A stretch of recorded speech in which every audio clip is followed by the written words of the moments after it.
Sabes Radio te acompaña todos los días con Primera Vuelta, Sabes Noticias y Arriba de la Pelota. Estos programas son auspiciados por Mundo, tecnología al alcance de todos.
Hola, ¿cómo están? Muy buenos días, bienvenidos, bienvenidas. Hoy día somos Sabes Noticias, partiendo la transmisión de Sabes Radio, aquí en nuestro canal de YouTube.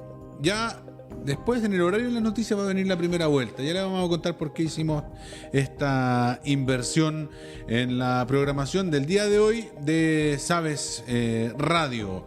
Le agradecemos de todas maneras a todos quienes ya se conectan y son parte de la revisión informativa aquí en Sabes Noticias.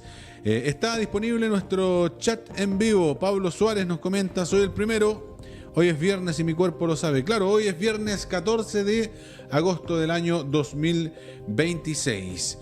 Hoy vamos a estar hablando de lo que se comenta en torno a la salida de la ministra del Deporte, Natalia Ducó, y el subsecretario de Deportes, Andrés Otero. También vamos a estar en entrevista con el nuevo fiscal regional del Biobío, Roberto Garrido, y vamos a estar revisando también la actualidad de la situación de la ley de la jibia. Eso y más pueden comentar ustedes en nuestro chat en vivo a través de nuestro canal de YouTube. Inmediatamente comenzamos con la revisión de las informaciones.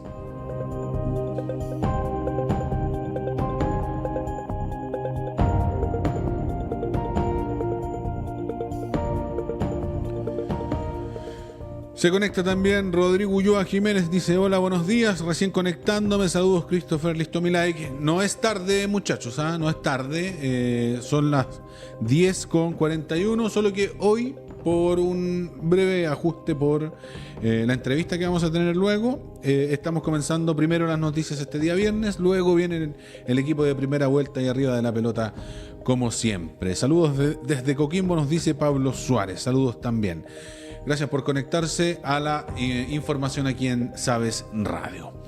Bien, anoche tarde se conoció de la aceptación de la renuncia de la ministra del Deporte, Natalia Ducó, y del subsecretario del Deporte, Andrés Otero. Es decir, se descabeza el Ministerio del Deporte por una serie de polémicas, pero finalmente lo que termina detonando la salida de la ministra Ducó, que había ya quedado tambaleando tras el conflicto mal manejado por los conciertos de BTS en el Estadio Nacional, es que se reveló que lo que informó a la Contraloría en torno a una denuncia de uso de auto fiscal para ir a un evento particular, privado, finalmente terminó quedando al descubierto luego de que la tercera revelara un video en que daba cuenta cuál era ese evento particular, privado, que era un asado con karaoke. Y eso no fue lo que se respondió a la Contraloría. Marcelo Castro está junto a nosotros para revisar qué ha ocurrido en torno a este caso, Marcelo, sobre la salida de la ministra del Deporte y del subsecretario. ¿Cómo está? Gusto saludarlo, muy buen día. ¿Cómo le va, don Christopher Espinosa? Buenos días, claro, pasadas las 10 de la noche, 22 horas con 11 minutos. Para ser precisos, a esa hora, desde Presidencia, llega este comunicado, el cual dice: Su Excelencia, Presidente José Antonio Kast, acepta renuncia de ministra y subsecretario del Deporte. Natalia Ducó y Andrés Otero presentaron su renuncia como autoridades del Ministerio del Deporte, la cual será efectiva a contar de mañana viernes 14 de agosto. 2 párrafos tiene este comunicado. Sin explicaciones. En el cual dicen que la dirección de prensa de la presidencia comunica que a partir de hoy el presidente de la República, José Antonio Kast, ha aceptado la renuncia de Natalia Ducó y Andrés Otero a los cargos de ministra y subsecretario del Deporte. El gobierno agradece la labor desempeñada por la exministra y el ex subsecretario y les desea el mayor de los éxitos en sus nuevos desafíos profesionales. Muy escueto el comunicado.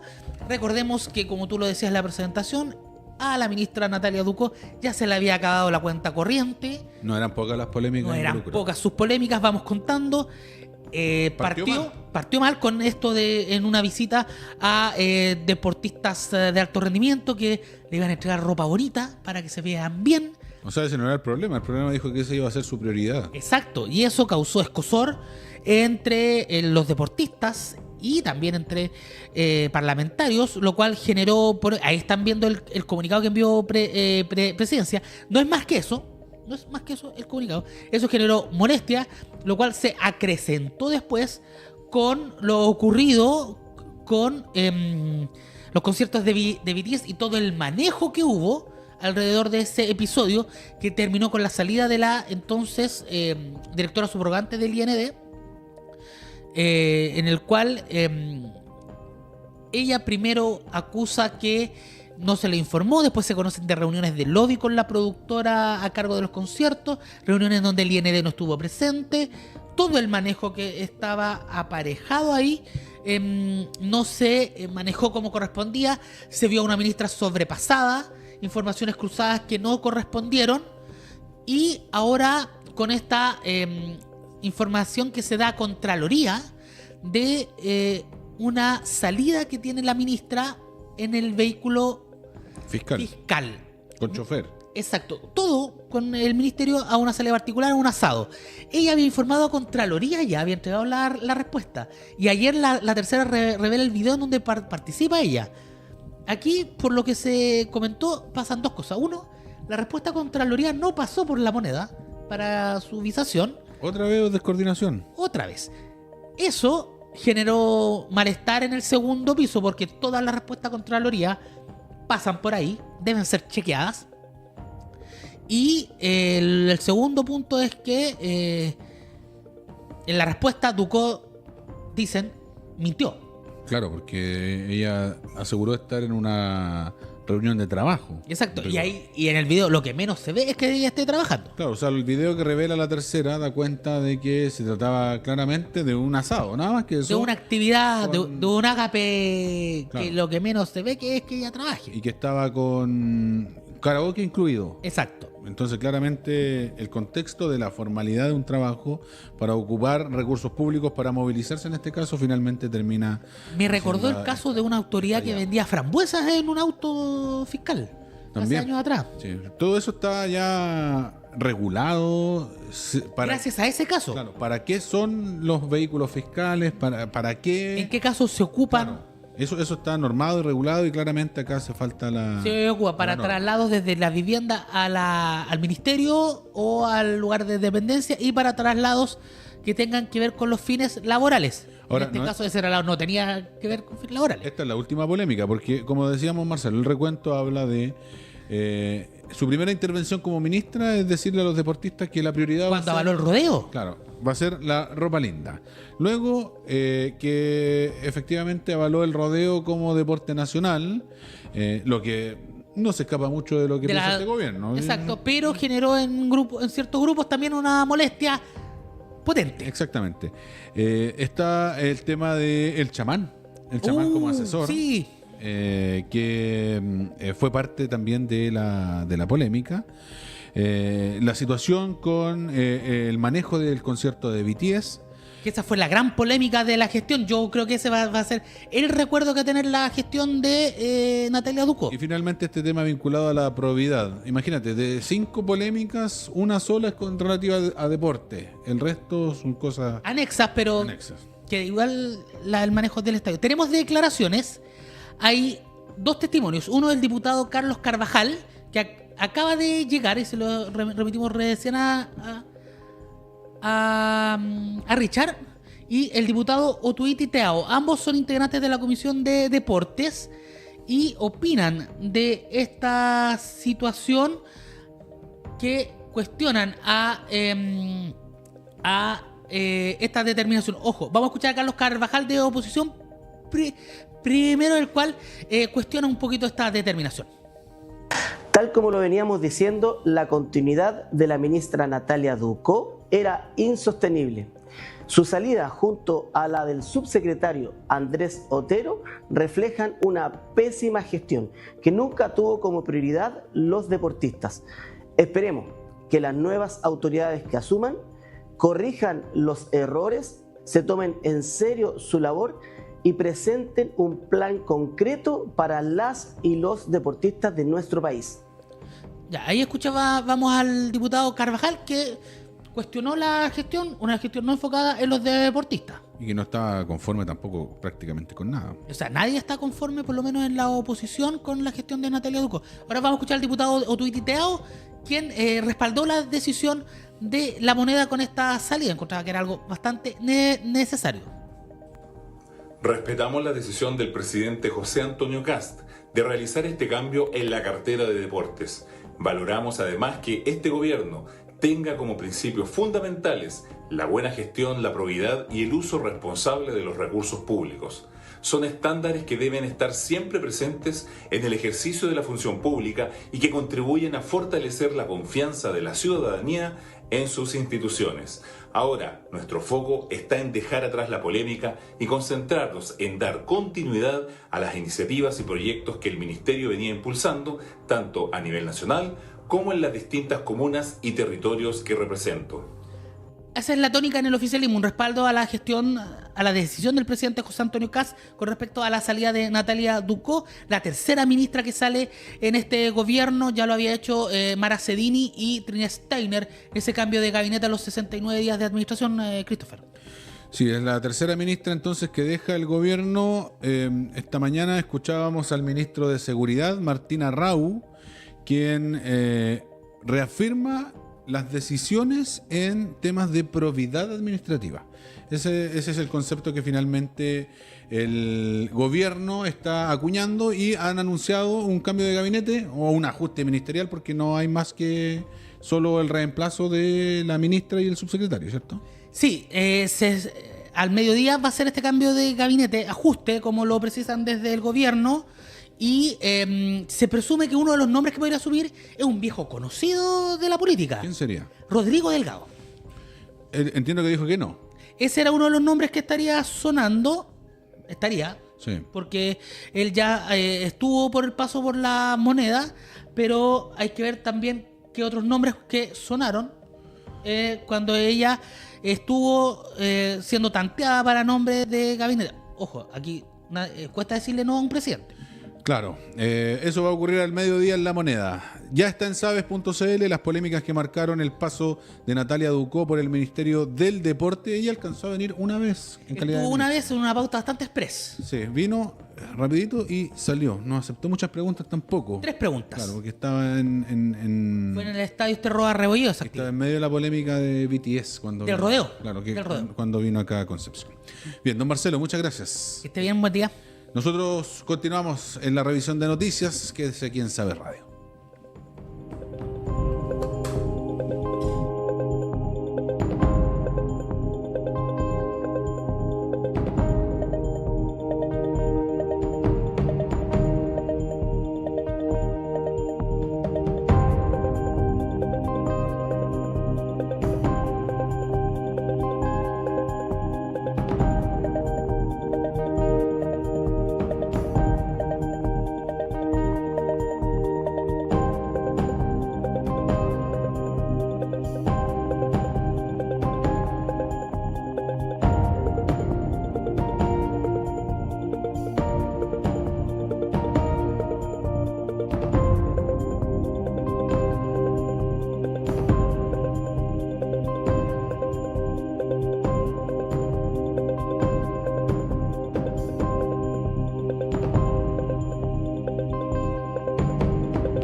Volvemos nosotros a Sabes Noticias aquí a través de Sabes Radio, nuestro canal de YouTube disponible, nuestro chat en vivo también disponible para que ustedes puedan comentar los temas que tenemos acá para revisión.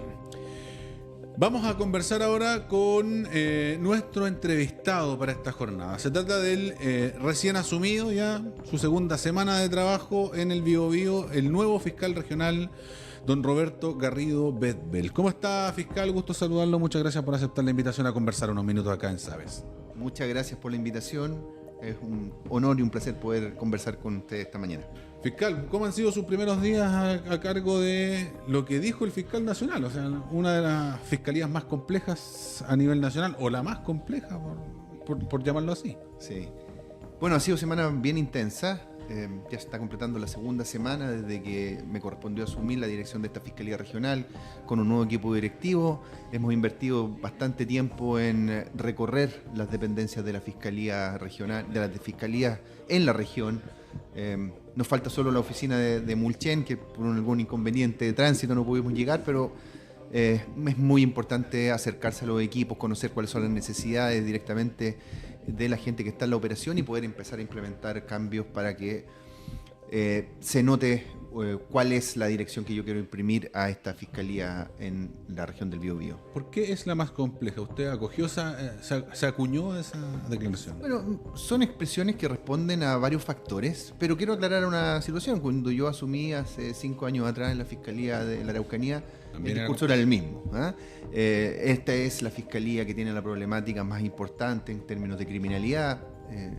Y hoy día, afortunadamente, puedo decir de que en esa región los índices de violencia y los factores de criminalidad que más la complicaban disminuyeron de manera importante. De tal manera que esa expresión en realidad no me asusta, sino que más bien es una invitación, no solo a mí, sino que al equipo directivo y a todas las personas que componen la Fiscalía del Biobío de a trabajar con mucha vocación de servicio, con mucho compromiso, porque lo que está indicando una expresión de esa naturaleza es de que hay muchas cosas por hacer también. Y muy importante es que se puede revertir las situaciones de complejidad que afectan a la región del Biobío en términos de seguridad y de criminalidad. ¿Cuáles son los desafíos que usted se ha planteado? ¿Cuál es el sello que le quiere imprimir a esta fiscalía? Concibo a la Fiscalía como un órgano que tiene por misión garantizar el acceso a la justicia de todas las personas. En tiempo y forma. Exactamente. Y por lo tanto, entonces, nuestra labor comienza desde que una persona se acerca a las dependencias de la Fiscalía y necesita una respuesta que sea clara, que sea oportuna y que pueda apreciar los esfuerzos que se hacen en conjunto con otras instituciones que son muy importantes en el área de seguridad, como Carabineros, Policía de Investigaciones, Gendarmería de Chile y otros servicios como el Servicio de Impuestos Internos, Aduana, el Servicio Médico Legal, por cierto, para lograr el esclarecimiento de los hechos que son constitutivos de delito y poder obtener las reparaciones en términos de sanción. Sabemos que es imposible que podamos asumir y esclarecer el 100% de los casos que afectan a la población. Eso nunca ha ocurrido en ninguna parte. Nadie lo hace en el mundo. Nadie lo hace en el mundo. Pero podemos dar una respuesta a eso.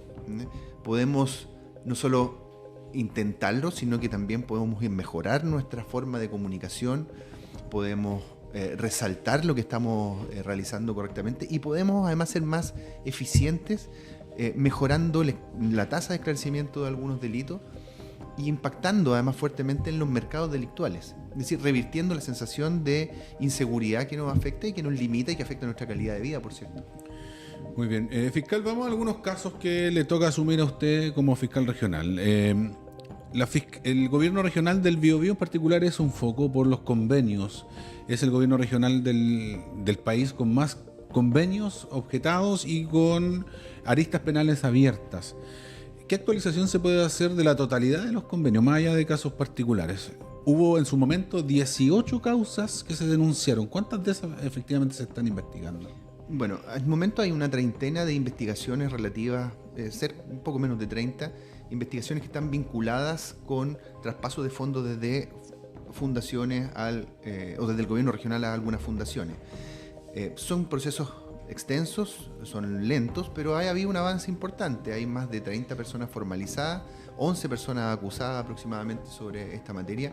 Hay audiencias de preparación de juicio, acusaciones que ya se presentaron hace más de un año y que esperamos que puedan avanzar prontamente hasta la etapa de juicio oral.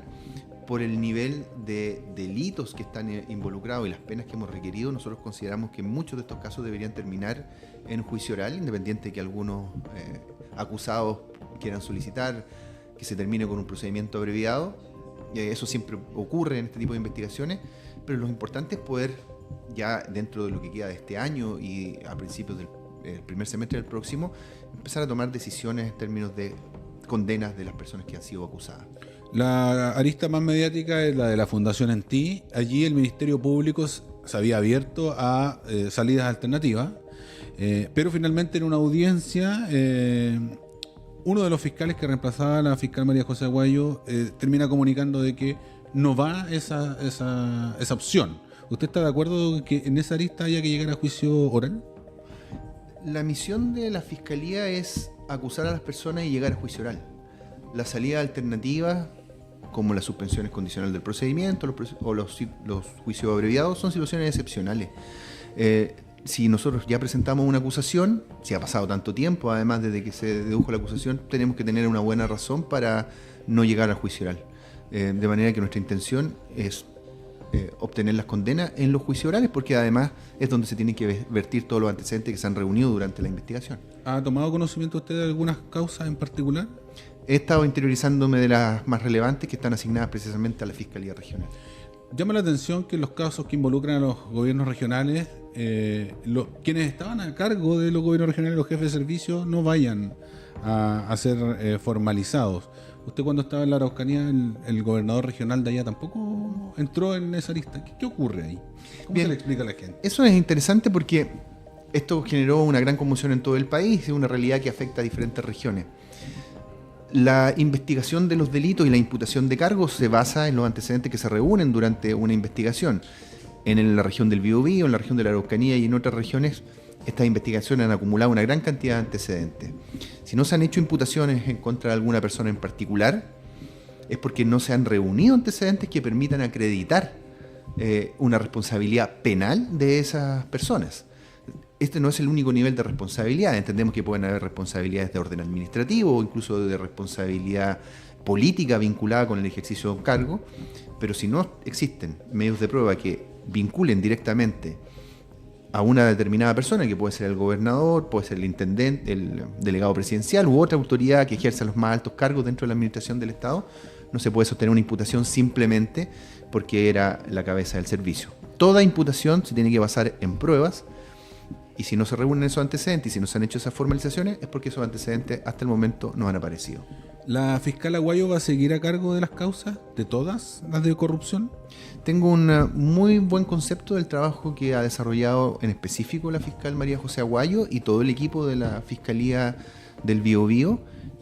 Mientras no existan argumentos para hacer esas modificaciones, la verdad es que me parece que los equipos tienen que tener continuidad porque los cambios de fiscal generan retraso en la tramitación, eso es inevitable, son investigaciones muy voluminosas y por lo tanto que una nueva persona se haga cargo de esa investigación va a generar un perjuicio y en este caso, insisto, el trabajo de ella ha sido, desde mi punto de vista, no sujeto a ningún tipo de reproche. Avancemos en otro tema. Usted cuando asumió fiscal dijo que tenía dos causas vistas. Una de ellas es el caso Bruma, en donde anunció revisiones jurídicas. ¿Esas revisiones jurídicas en qué línea van, considerando de que tenemos una reformalización ya agendada? Bueno, las revisiones jurídicas a las que me refiero consisten en interiorizarse de todos los antecedentes que hay en una investigación y poder supervisar las decisiones que ya se habían tomado. Hasta el momento no he notado que haya que modificar alguna decisión. Creo que la audiencia de reformalización que está fijada para el 1 de octubre es una instancia necesaria para hacer alguna precisión en la imputación. En ese caso quedan algunas diligencias. Estimo que es una investigación que pronto dentro de los plazos judiciales, es decir, dentro de lo que queda de este año, quizás poder ya tener alguna claridad respecto de las imputaciones y de la acusación que se puede presentar. O sea, los delitos las figuras penales no se van a modificar. De lo que yo he podido revisar, de lo que incluso he conversado con los querellantes en este caso, me parece que las calificaciones jurídicas corresponden, hay sustento para ello. Más importante que la calificación jurídica final de un caso, que eso lo determina el tribunal cuando se realizan las audiencias correspondientes, es el núcleo fáctico, el núcleo de hechos que se atribuye. Y en ese caso en específico me parece que la imputación de un hecho que consiste en el abordaje del al pesquero cobra, ¿no es cierto?, a la bruma, es una hipótesis de hecho que está bastante acreditada. ¿Hay dudas de los familiares de las víctimas, fiscal? ¿La Caja Naranja se fue al FBI o no? No, la Caja Naranja se perició en Francia. O sea, ¿nunca fue a Estados Unidos? No tengo información de que se haya ido a Estados Unidos. Lo que yo he podido apreciar es de que se levantó ese objeto como evidencia y fue objeto incluso de un peritaje en el extranjero, en Francia específicamente. Sin resultados positivos. Lo que no... bueno, hay un resultado del peritaje encargado que determina que esa Caja Naranja tenía un desperfecto técnico y que no registró los hechos que están involucrados con esta investigación. ¿Eso fue accidental o no, fiscal? ¿Qué conclusión llega usted? ¿Por qué se graba antes y después graba? Y justo en el momento del abordaje no hay registro. Bueno, es una situación anómala, claramente. Pero obviamente las conclusiones que yo puedo sacar de eso y la utilización que podemos hacer de ese antecedente en el juicio es algo que vamos a utilizar en la audiencia respectiva. ¿Avanzará usted en la arista de obstrucción a la investigación en el caso Bruma? Tengo la obligación de avanzar en toda la arista de todas las investigaciones que están a cargo de esta Fiscalía Regional. ¿Con los familiares ya se reunió o próximamente? No, próximamente espero hacerlo. Tuve conversaciones con los querellantes en relación con ese caso, porque es un caso muy relevante. Han sido buenas aproximaciones, hay varias cosas que poder revisar. Obviamente la reunión con los familiares de las víctimas es algo que requiere un poco más de logística y de tiempo, pero es algo tan obviamente en carpeta.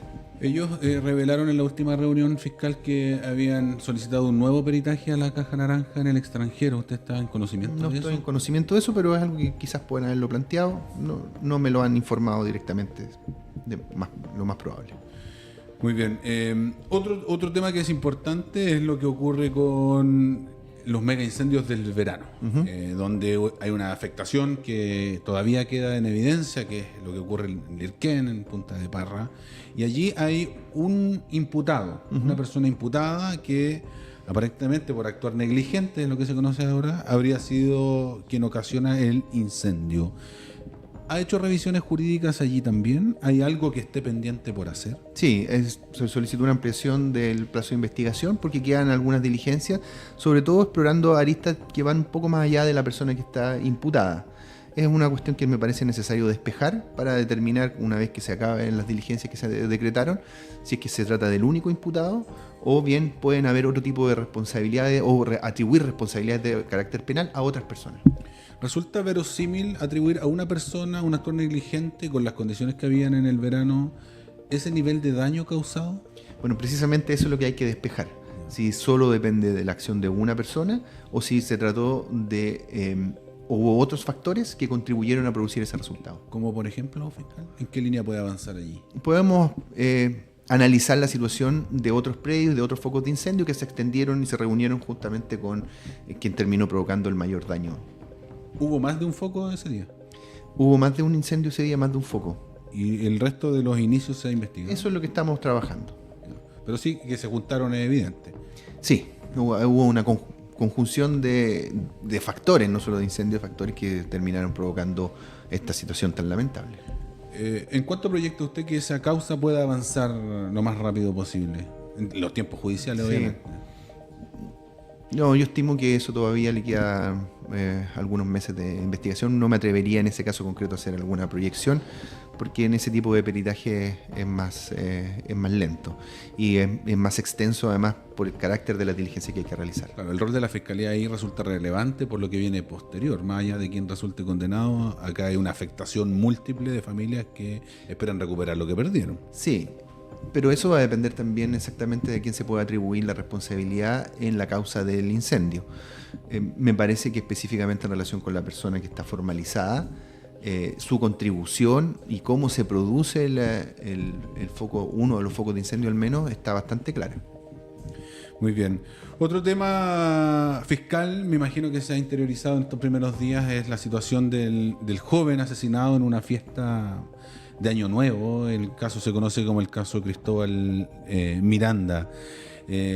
¿Cómo evalúa usted el avance de la investigación? Hay personas que están formalizadas, la familia y la parte creyente exige responsabilidad sobre más actores. ¿Cómo avanza esa investigación? Bueno, eso es una situación que siempre puede ocurrir. Las víctimas, hay que ponerse en la situación de ellos, y el deseo de reparación siempre es superior incluso a su expectativa a lo que corresponde legalmente. Pero en ese caso en concreto, ya me reuní con la parte querellante para poder analizar algunas peticiones que habían planteado en torno al refuerzo de los equipos investigativos, que es algo que estamos trabajando desde la Fiscalía. También le solicité la posibilidad de entrevistarme con los padres de la víctima. Creo que es relevante poder hacer una precisión también de cuáles son las estrategias de persecución de la Fiscalía y qué es lo que podríamos obtener en este caso. Hay varias personas formalizadas, 2 en prisión preventiva y 7 personas que están sujetas a otro tipo de medidas cautelares. El proyecto, que es un caso que está avanzando también de acuerdo con lo programado, creo que es conveniente, sobre todo en algunos momentos, en las audiencias más relevantes o las audiencias de preparación de juicio o en el juicio oral propiamente tal, reforzar el equipo de la Fiscalía. Hay muchos imputados y por lo tanto el caso tiene una complejidad importante y vamos a trabajar en esa línea. Creo que ese es un caso donde sí podríamos avanzar al juicio oral dentro de lo que está, de los plazos judiciales que están fijados. ¿La ampliación de la querella va en la línea de lo que planifica también la Fiscalía, o no? En mi punto de vista, la querella plantea una hipótesis distinta, atribuye otro tipo de responsabilidad a otras personas, y yo he decidido que no, para no entorpecer las diligencias que ya estaban decretadas en la arista del homicidio calificado, que es la imputación que se ha realizado, se tramite de manera separada. ¿Por qué hoy día, en una fiesta donde hay 2.000 personas, cuesta tanto encontrar un video en un recinto lleno de cámaras? Eso es lo que reclama la familia. ¿Se pueden recuperar videos? Hay una diligencia pendiente en Temuco, entiendo, donde se ha enviado el celular porque el video existía y lo borraron. ¿Se puede recuperar esa evidencia? ¿Existe hoy día la técnica para eso? Eso depende de la capacidad de los equipos, de la forma como estaba configurado el teléfono. Hay varias cuestiones que son de orden técnico, incluso escapan a mis conocimientos. Entiendo que en algunas investigaciones se puede hacer. Depende de cómo se haya borrado y cómo esté configurado. Mira, lo más relevante es que si existió alguna o existe una evidencia, tenemos que hacer las diligencias para poder agotar los medios con los que contamos en una imputación. El resultado de esas pericias después nos dirá qué es lo que pasó, si se manipuló el teléfono, si se borró, si existía algún archivo, o bien si se puede recuperar. A veces cuando se encuentra en la nube también se puede hacer una recuperación. Lo más importante es no dejar ninguna diligencia sin realizar. Bien, estamos conversando con el fiscal regional del Biobío, Roberto Garrido. Ya, esta es su segunda semana de trabajo ya, ¿no? Sí, como fiscal regional. Sí, estoy terminando la segunda semana. Fiscal, una patita que se me quedó del caso Bruma. El caso de Juan Sangüesa, el tripulante que estaba allí. ¿Va a seguir agrupada la misma causa? Por el momento no voy a hacer modificaciones respecto de cómo están configuradas las imputaciones. Obviamente el caso de ese tripulante está vinculado directamente con el suceso principal. Y me parece que por el momento hay que mantener unidas las investigaciones. Va a seguir unida entonces. Sí. La Fiscalía tiene una situación particular en Los Ángeles.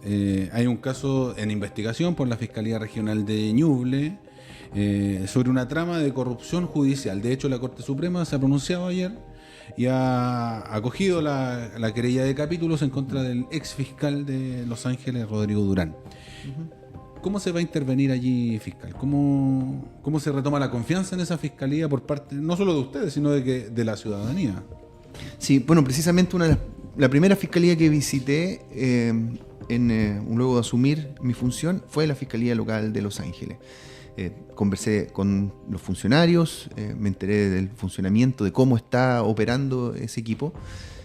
Lo que ocurrió es algo no solo lamentable, grave, doloroso también para la Fiscalía, pero creo que respondimos como corresponde. No vamos a establecer defensas corporativas en una situación tan grave como esta, y las responsabilidades no pueden definir a ese equipo de trabajo, ni a la Fiscalía Local de Los Ángeles, ni a la Fiscalía Regional del Biobío.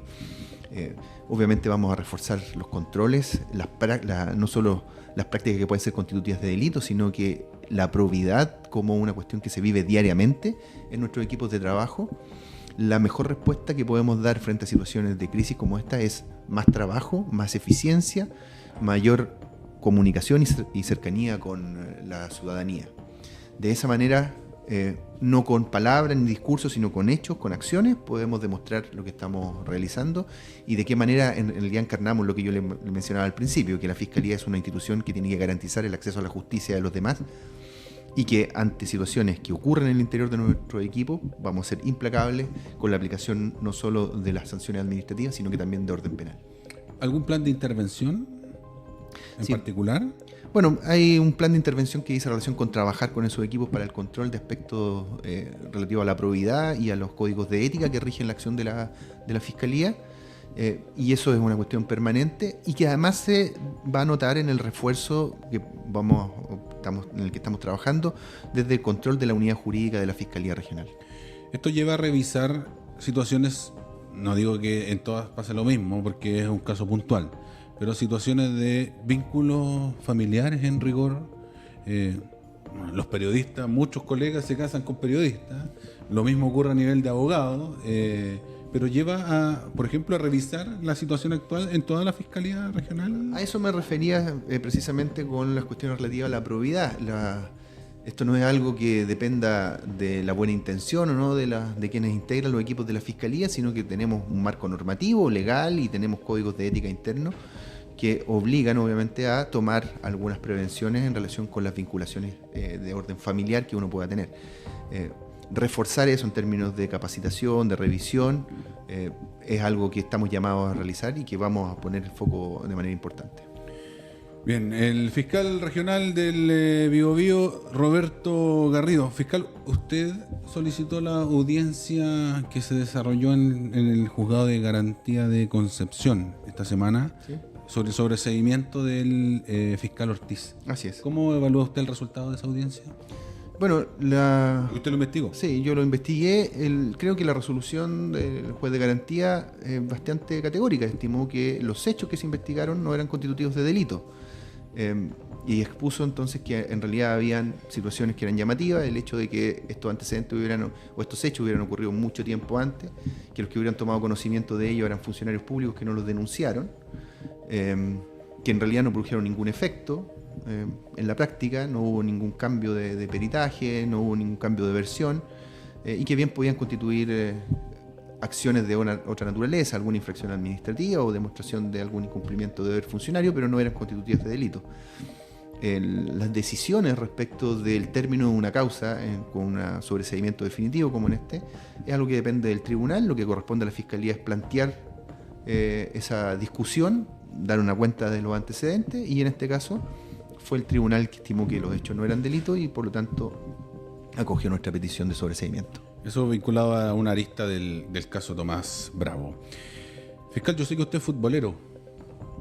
¿Le gusta Huachipato? Me gusta, ¿no? Sí. Bueno, eso tengo que aclarar. ¿Usted es de Talcahuano, no? Yo soy de Talcahuano, soy de la higuera de Talcahuano. ¿Hincha de Huachipato? Hincha de Huachipato, sí. Muy, muy hincha de Huachipato. ¿Cómo ve el presente de su equipo?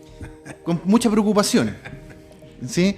Me gustaría que fuera un desahogo de las preocupaciones que tengo en el trabajo, pero se suma a ello.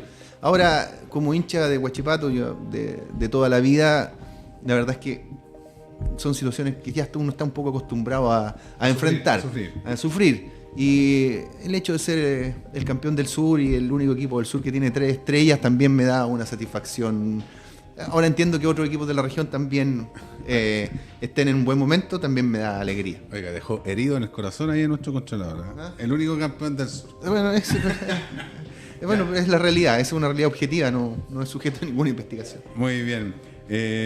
Don Roberto Garrido, muchas gracias por esta conversa hoy día junto a Sabes.cl. Le deseamos éxito en su gestión fiscal, que le vaya muy bien, y bueno, acá siempre estamos disponibles para comunicar las informaciones que surjan del Ministerio Público. Encantado, ha sido muy agradable y le agradezco nuevamente la invitación y estoy a su disposición para lo que requiera. Muchísimas gracias. El fiscal regional del Biobío, Roberto Garrido, conversando aquí en Sabes Noticias. Ustedes quédense en la sintonía porque seguimos con más revisión.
Ya, seguimos en la revisión de noticias.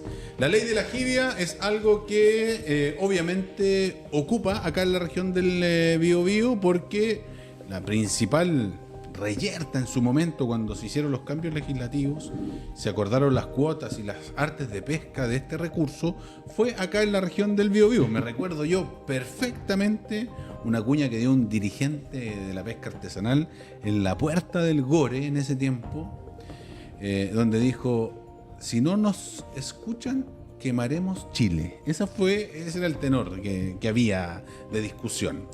Finalmente se termina legislando, los artesanales quedan conformes, los industriales no quedaron conformes, y ahora desde el sector industrial se aboga por modificar nuevamente esa ley que reabriría el mercado hacia el sector industrial.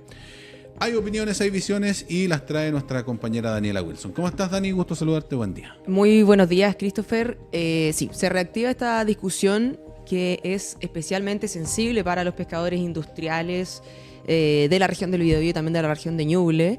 Existe esta disputa entre la forma en la que se captura el recurso de la jibia, un recurso que es altamente pescado en la comuna de Leu. Muchos pescadores dependen de este recurso, muchas familias dependen de este recurso, y lo que pasó fue que avanzó por unanimidad el proyecto que modifica esta ley, la ley jibia, en la Comisión de Pesca del Senado, reactivando esta discusión sobre la forma, el método utilizado para poder capturar este recurso. Actualmente, ¿qué establece esta ley? Que esta captura se realice con línea de mano y potera, que es un sistema utilizado principalmente por los pescadores artesanales. Con esta modificación que impulsan varios parlamentarios, senadores de la zona, se abre la posibilidad a que también se puedan utilizar otras artes de la pesca, permitiendo la captura por arrastre. Y es ahí entonces que se reabre este debate que finalmente terminaría beneficiando, por decirlo de algún modo, a los pescadores industriales, y que incluso ellos mismos valoraron que haya avanzado este proyecto en la Comisión de Pesca del Senado. Sin embargo, por el otro lado tenemos también a los pescadores artesanales que rechazan por completo esta modificación, que incluso acusan al Ejecutivo y acusan al Senado de criminalizar el recurso de la jibia. Tú bien lo dijiste, bien molesto un tiempo atrás, indicaron que iban a quemar Chile. Ahora dicen que van a defender el recurso, que lo van a defender. Porque dicen que es una pesquería ganada. Claro.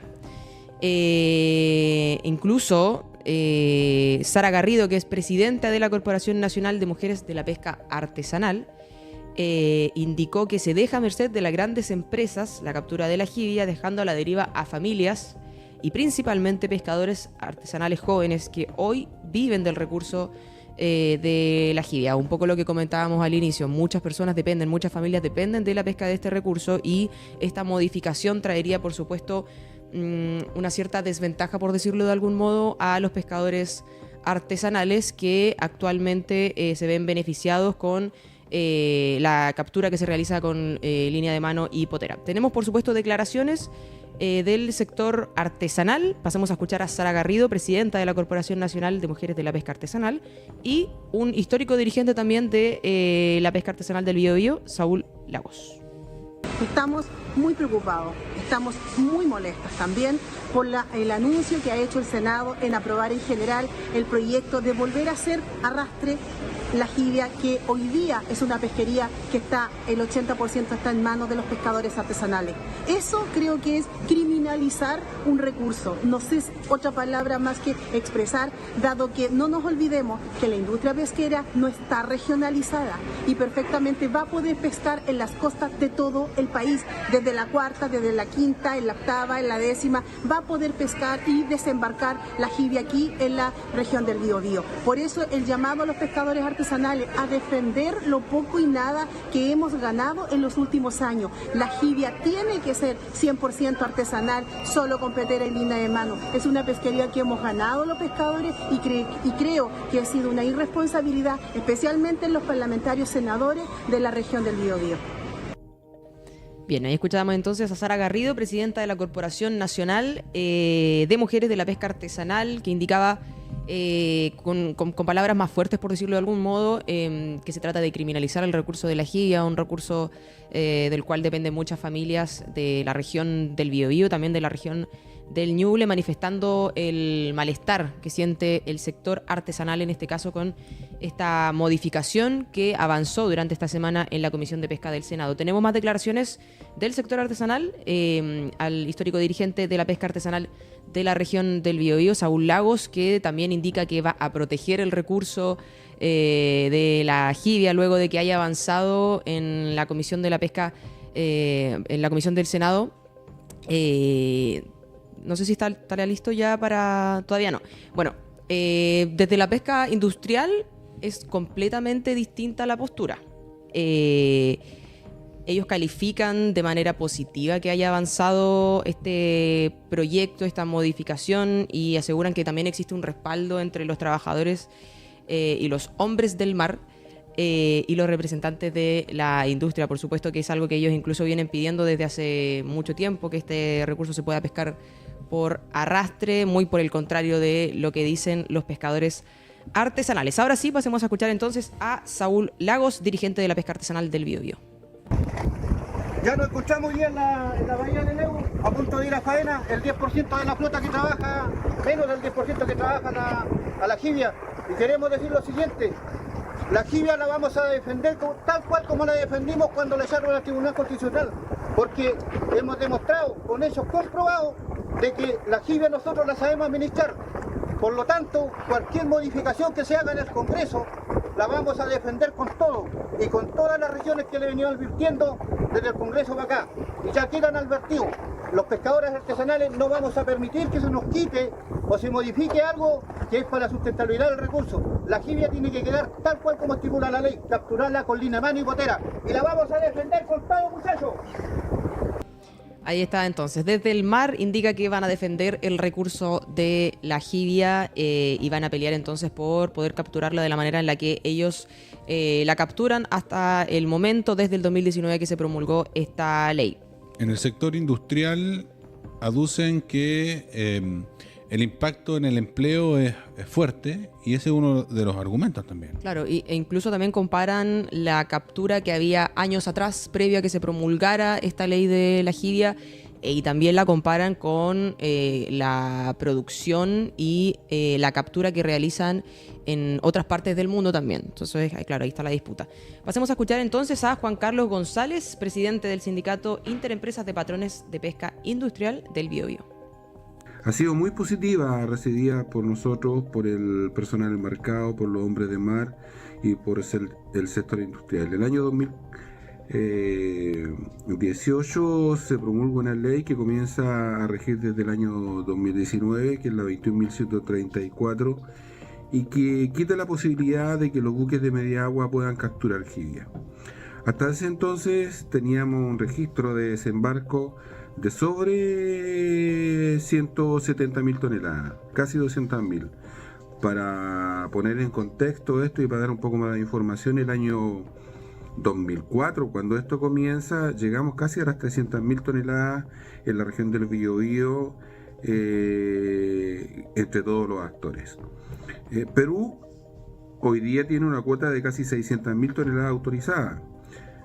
Reportando el año 2024, según un informe de Paya, de 1.200.000 toneladas, y China casi 600.000 toneladas, pescando en el mismo sector, en el mismo océano, en la zona norte de nuestro país, y fuera de las 200.000. Entonces, estamos en clara desventaja. Nuestra legislación genera una ventaja a nuestros vecinos en este aspecto.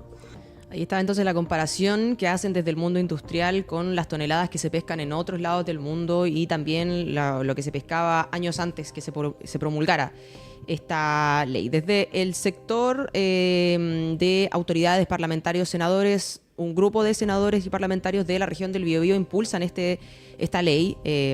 Sin embargo, la diputada Carolina Tello llegó hasta la región del Biobío para conversar con algunos de los dirigentes, ver las posturas y también un poco recoger este malestar que sienten desde el mundo industrial. Pasemos a escuchar entonces a la diputada Carolina Tello. Hoy hemos estado conversando con distintos dirigentes y dirigentes a nivel nacional por un proyecto de ley que se aprobó el día de ayer en la Comisión de Pesca del Senado, que pretende que la jibia pueda ser pescada a través de arrastre, lo cual evidentemente es una tremenda preocupación, no solo para la región del Biobío, con los dirigentes que he podido conversar, sino que también a nivel nacional. En mi región de Coquimbo, a la cual represento, también hoy día existe profunda preocupación y es por eso que hemos solicitado el día de ayer desde la Comisión de Pesca de la Cámara de Diputadas y Diputados un oficio a la Subsecretaría de Pesca poniendo en alerta esta situación, toda vez que ellos manifestaron públicamente que no existía intención de modificar esta normativa en nuestro país, tanto por antecedentes técnicos como también por el tiempo que lleva esta norma existiendo en nuestro país. Ahí estaba entonces la diputada Carolina Tello, un poco recogiendo también las posturas del sector artesanal que se ve bastante afectado. Ahora habrá que ver cómo avanza también esta modificación del proyecto. Ya fue aprobado al menos por unanimidad en general. Hay que ver cómo avanza en particular y también qué tienen que decir las autoridades del Biobío respecto de esta modificación. Bien, la ley de la jibia y el debate que se abre ahora para volver a modificar su captura. Hoy día se puede pescar, los industriales pueden pescar, pero tienen que adaptar sus barcos a las artes de pesca artesanales. Claro, sí. La potera y la línea de mano. Se intentó hacer, no pudieron, o no era rentable más bien, para ellos en su momento. Por lo tanto, no está la industria no está pescando la jibia, lo hacen los artesanales, que tiene el 80% de la cuota, el 20% industrial, que no se captura, queda en el agua, y resulta irrisorio ver videos que a las 200 millas los chinos echan la jibia arriba, pero sin ningún problema. Claro. Y se van a venderlas a otro puerto. Llegan a Perú y el negocio se hace igual y nosotros quedamos mirando. Es un tema que hay que analizar allí.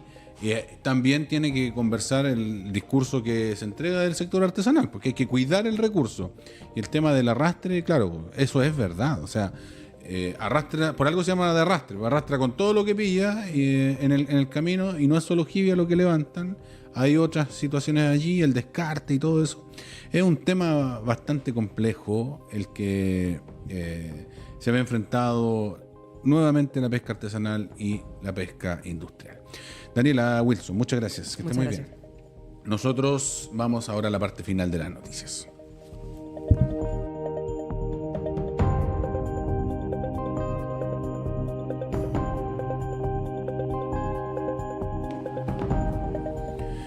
Ya, llegamos al final nosotros de las noticias. Gracias por habernos acompañado. Se termina la semana, viernes 14 de agosto del año 2026. Hoy día yo le doy el pase a la primera vuelta y después de la primera vuelta viene Arriba de la Pelota. Ustedes quédense allí. Los comentarios, la parte final de la entrevista del fiscal regional hizo hablar a varios en el chat. Se declaró hincha de Huachipato, el único campeón del sur de Chile, dijo el fiscal Roberto Garrido. A ver, antes de irnos, leamos los comentarios. A ver, Javier Castro Lila, buenos días Christopher, que sea una excelente jornada, se valora la información de todas las mañanas, muy buena labor. Rodolfo Marchán, buenos días, como dicen por ahí, lo que comienza mal termina mal, en torno a Natalia Ducó. Buenas Christopher, cero experiencia en política Ducó y falla tras falla, esperaron demasiado para pedirle la renuncia. Buen viernes, Mariño oficial. Lo mismo Mariño. Luis Ignacio Quitral San Martín dice, ¿saldrá hablando en Sin Filtros? Capaz. Rodrigo Ulloa Jiménez dice, falta de experiencia y sentido común le pasó la cuenta a Ducó. No entiendo a los políticos que usan recursos públicos para cubrir asuntos personales. CL Tolosa nos dice, buen día. Rodrigo Ulloa, termeando el fiscal, dice, saludos. CL Tolosa dice, ¿cómo nos termea el fiscal? Ahí estuvo. Los comentarios los leemos todos. Gracias por acompañarnos, quédese aquí, ya viene la primera vuelta y luego Arriba de la Pelota. Que esté muy bien, chao.